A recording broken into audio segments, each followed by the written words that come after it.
Voltamos à entrevista sobre o Rio Doce, conversando com membros da organização Sea Shepherd.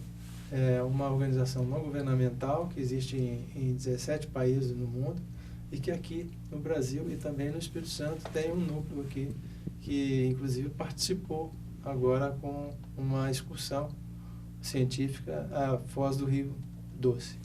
Temos aqui a Cíntia, que é bióloga também, bióloga da organização, e o Marcos Neiva, que é estudante de biologia, também membro da organização. Bem, Cíntia, como que você viu? Enquanto bióloga, eu não esperava nunca, durante a minha vida acadêmica ou profissional, ou pessoal, me deparar com uma tragédia tão grande. Sim. O que aconteceu lá é o equivalente a derramar 25 mil piscinas olímpicas de rejeitos tóxicos. Precisa avaliar muita coisa ainda, mas o impacto ele já é evidente por onde essa lama passa e conforme os estudos vão sendo feitos e apontando a presença de poluentes sim e de metais pesados sim, né? Que são muito prejudiciais à saúde dos organismos vivos, né?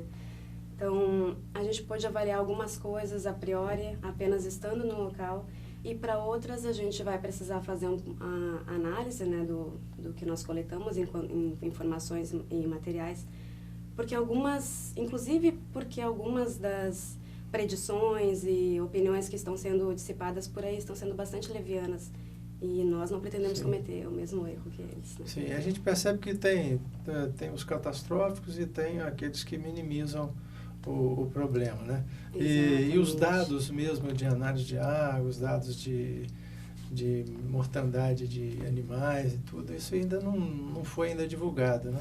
Não, na verdade tem um volume divulgado de peixes mortos, mas a partir do momento em que esses peixes passaram a ser recolhidos, a gente não tem mais certeza da consistência desse dado. Como tu disseste, tem muitas pessoas que vêm a mitigar os fatos, né? Vêm a dizer que, mas em outras situações já aconteceram fatos piores e os locais se recuperaram. Só que comparam essas situações a catástrofes naturais. Isso não foi uma catástrofe natural, isso foi... Sim. Que são acidentes. Isso foi realmente um assassinato, uma omissão, uma negligência de quase que caso pensado, sim, sabe? Não digamos que medissem as consequências, mas que foram avisados o suficiente para tomar as medidas, né, cabíveis. Quer dizer, um acidente evitável. Um acidente totalmente evitável e ainda que tu cogites que um acidente vai acontecer, tu tens que ter medidas para lidar com ele depois, né? Enquanto a gente ouve depoimentos de pessoas que falam que não tiveram qualquer chance dos familiares, a gente sabe que não houve qualquer medida a ser tomada caso houvesse algum acidente nesse sentido. Você, Marcos, o que você ressalta do que você viu? Eu ressalto a própria atitude de ter posto as barreiras de contenção de óleo. Enfim, eu tive contatos com pessoas totalmente leigas e até o menos estudado soube diagnosticar que aquelas boias eram inapropriadas. Eu acho que a partir do primeiro erro houve um equívoco, que foi a tragédia ter acontecido, houve um equívoco muito grande por parte dos responsáveis da empresa em pôr aquela boia e ainda assim tentar nos enfiar a goela abaixo, a fim de que aceitemos que aquilo é apropriado. O que me parece que eles quiseram produzir uma sensação de que alguma coisa estava sendo evitada. Né? Sim. E é isso que preocupa, né? E eu... Tem várias organizações lá, né? Inclusive pesquisando, empresas contratadas. Sim, mas aí que tá. Quantas dessas organizações estão lá pesquisando porque elas querem reverter o que aconteceu? Quantas dessas organizações estão lá pesquisando porque elas querem aproveitar uma tragédia para fazer estudos científicos, para fazer publicações, para serem noticiadas, para terem matérias para os seus jornais, sabe? Sim.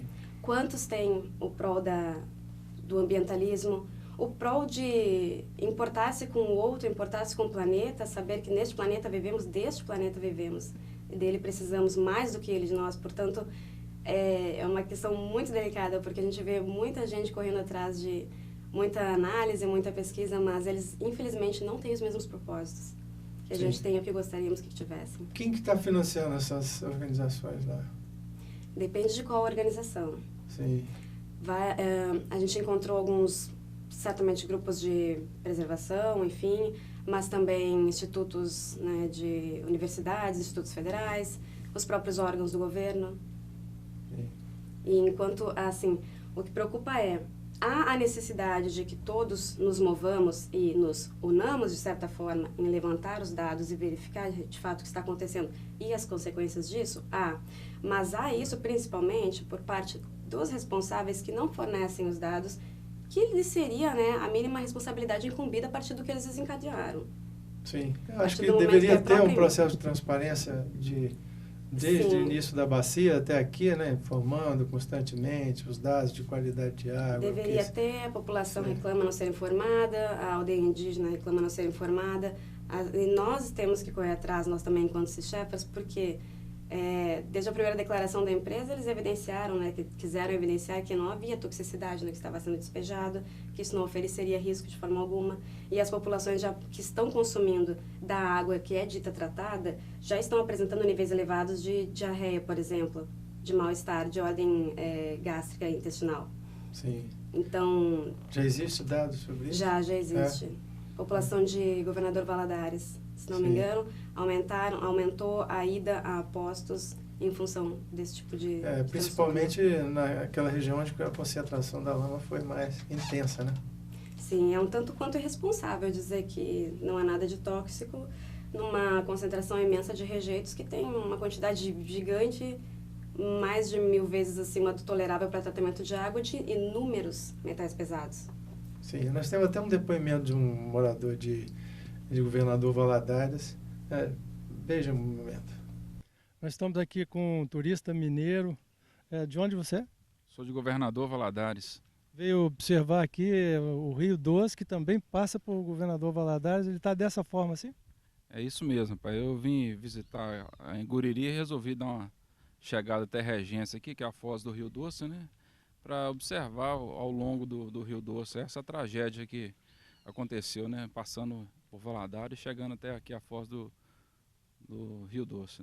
E a expectativa da população de Valadares? É muito ruim, porque eles estão com medo, né? A água já está sendo tratada, mas estão com medo de estar ingerindo a água lá, né? Que está sendo distribuída através de água mineral lá para a população. Bem, como vocês viram o depoimento, né, do morador um turista aqui no Espírito Santo, falando sobre essa desconfiança, né, da população com relação à qualidade da água, ainda permanece lá em Governador Valadares e aqui no estado do Espírito Santo, né? Sim, não faltam relatos, né, e registros de casos em relação a isso. É bastante preocupante como me parece que isso continua sendo tratado com leviandade. Sim. E em termos de ações, né, vocês parecem que estão propondo algumas ações com relação ao acidente, né? Fala um pouquinho sobre isso. Sim, nós já recolhemos evidências, relatos, estamos organizando nossos dados junto ao setor jurídico. Como eu disse, análises ainda a serem concluídas, né? Sim. Nós não vamos incorrer em erro, mas ações cíveis já estão sendo encaminhadas e outras serão. É óbvio que isso vai reverter a perda ocorrida, não. Para possivelmente reverter ou tentar reaver o pouco que a gente tem ali, nós tomaremos outras providências. Mas por hora, essa de imediato, ela precisa ser tomada, né? Sim. Também, não desesperançosa, mas a questão de ações cíveis e de multa, a referida empresa me preocupa também a forma como ela lida com isso. Nós temos uma lagoa em Anchieta que vem sendo afetada há algumas dezenas de anos pelos rejeitos despejados lá. Sim. Não rejeitos despejados, perdão, mas pela emissão de alguns poluentes, porque a empresa também tem uma área de atuação lá desde 77 e já recebeu desde 93... Lagoa de Maimbá. Isso, desde 93, 6 ações em relação ao despejo de poluentes, incluindo um fluido, um óleo, né, lubrificante, que tem toxicidade nível de ser cancerígena. Então, assim, empresas reincidentes recebem diversas ações, advertências, né? A gente continua com a sensação de que está correndo atrás, né, da causa e efeito, mas de qualquer maneira, independentemente da consequência, a Sea Shepherd vai fazer a sua parte, a gente está realmente aqui para isso. Certo. A TV Ambiental fez uma matéria há 3 anos atrás nessa lagoa mostrando alguns problemas desse tipo. Depois nós vamos apresentar. E eu acho interessante também ressaltar que a Sea Shepherd não está aqui para denegrir ninguém, e, enfim, a gente quer simplesmente que a população saiba a verdade. Há muita desinformação daqueles que deveriam realmente nos passar dados. O governo, ele sempre está amarrado com órgãos privados, públicos, e, enfim, eu acho que por isso acabam omitindo muito dado. E acho que é nosso papel, enquanto ONG, enquanto voluntários em prol do meio marinho, é justamente desmistificar esses dados para que a população possa realmente estar a par dos resultados e, enfim, para que se tome realmente as devidas providências. Certo. Bem, essas são algumas ações que estão sendo feitas em cima de um acidente que foi uma irresponsabilidade muito grande, né? Sim. Agora, olhando para o futuro, né? Vocês veem também, nesse momento, uma oportunidade de se fazer um trabalho para recuperação do Rio Doce? Eu acho que isso é uma coisa assim, que... Não só do acidente, mas também um trabalho para se poder melhorar a qualidade do rio, que, por exemplo, ali na bacia, nós fizemos uma entrevista com um pescador lá, mostrando a grande quantidade de bagre africano. Sim, muitos. Né? Sim. Então, muitos peixes exóticos que estão dominando os habitats aquáticos ali, né? Inclusive Sim. próximo ao oceano, né? Então, tem muita coisa que eu acho que pode ser feita daqui para frente, né? Claro, Como vocês veem isso? A gente, óbvio, quando falo da situação, eu venho carregada com toda a emotividade de todos os relatos que eu ouvi e tudo que eu vi também. E, portanto, realmente eu coloco as coisas de uma maneira como bem colocaste. Nós não estamos aqui para abrir qualquer desavença, qualquer, enfim, desabono em relação a qualquer instituição. A gente precisa fazer a nossa parte, independente de porque não foi feita de outras pessoas, né? Sim. Então, a recuperação entra nisso. Acontece que, como eu disse, enquanto bióloga, eu jamais esperaria me deparar com algo sobre isso. Sim. Vai ser necessário, sim, aprofundarmos bastante as nossas perspectivas para poder ter um plano de ação quanto à recuperação. Bem. E a questão do nosso alcance também enquanto isso, né? Certo. Agora a gente, infelizmente, na história do mundo, né, inclusive na história ambiental, só se conscientiza uma população quando ela realmente passa a privação de algum recurso, ou então, vou citar um exemplo, né, agora bem recente, que a falta d'água em São Paulo, que não chegou a faltar, né, chegou no fundo do poço, no fundo do volume morto do reservatório, né? E aqui no Espírito Santo, aqui na Grande Vitória também, nós quase ficamos também totalmente sem água, e poderíamos ter ficado, né? Porque a nossa população cada vez mais aumenta e as pessoas consomem cada vez mais água, né? Infelizmente, preciso fazer um trabalho de reeducação, né? E também na Europa, né? O europeu muito consciente da questão ambiental, mas na Inglaterra morreram 4.000 pessoas numa noite em 1945 com smog, né? A mistura de fumaça e fog, que é o nevoeiro que existia na cidade de Londres. Então, as pessoas não se dão conta disso, né? Quer dizer, tragédias, desastres, eles não são desejados, mas às vezes a gente passa por uma privação dessa, é um momento também de levar um trabalho de educação ambiental, né? E reverter esse processo, né? Eu acho que vocês veem nisso também uma oportunidade do trabalho de vocês aí, da Sea Shepherd? Eu, como voluntário e como acadêmico, eu posso relatar que tem sido muito prazeroso estar fazendo parte da instituição e também como acadêmico, porque a gente bota em prática tudo que aprendemos. Enfim, há uma perda muito grande e medidas na prática muito diferentes daquilo que nos são ensinados na sala de aula. Sim. E acho que na prática a gente aprende de uma forma mais... Aqui no Brasil, exclusivamente, a gente tem que botar na prática isso melhor. Sim. Enfim, aqui no Brasil a gente não tem uma política de estar preservado com relação às medidas, aos acidentes. A gente sempre toma medidas, você citou a questão da falta de água, etc. A gente sempre toma medida na hora que as coisas acontecem. Eu acho que isso é uma primeira coisa que deve ser mexida nesse sentido. Os planos de contingência parece que não funcionam, não tem simulados, né? Não, precaução. Por exemplo, a tecnologia que temos. Mas, Almir, quando tu falaste de educação ambiental, a gente tem um projeto em relação a isso, inclusive junto com o João, para trabalhar, né, em escolas e ambientes assim. O que acontece? Nós temos o foco mais voltado para a proteção da vida marinha, mas é óbvio que todo o sistema ele é interligado, a gente pode e deve abranger isso, né?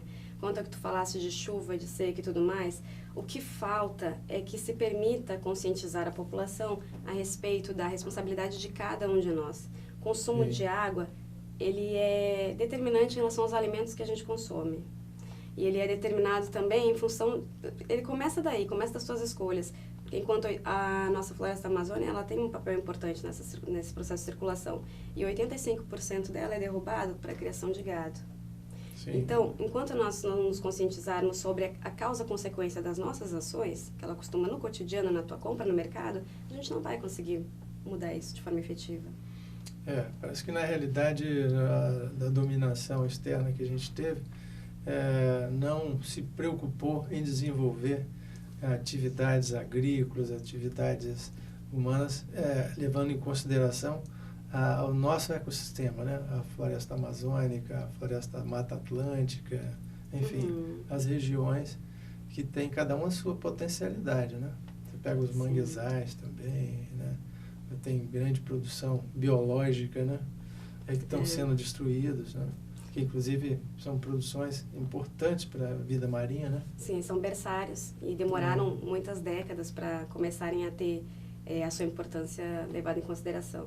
Agora está aí, né? Encontramos-nos enquanto acadêmicos ou enquanto profissionais nesse esforço para manutenção de manguezais. Mas aí a gente olha o nosso próprio aqui em Vitória, a condição em que está. Sim. Então é lamentável que se não tivermos consciência para mudar os nossos hábitos e também para cobrar a mudança dos demais, vai ficar muito difícil, vai ficar sempre alguém lá tentando correr e fazer por todos os demais. É preciso que haja essa conscientização e que as pessoas estejam dispostas. Eu não posso simplesmente responsabilizar os governantes ou não sei o que pela maneira como eles fazem as coisas se eu não estiver disposta a me mobilizar também. Ok.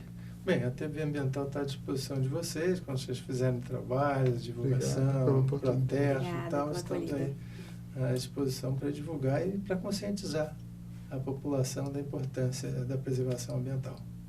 Ok, muito obrigada. Mais uma vez agradecemos. Obrigado. Ok.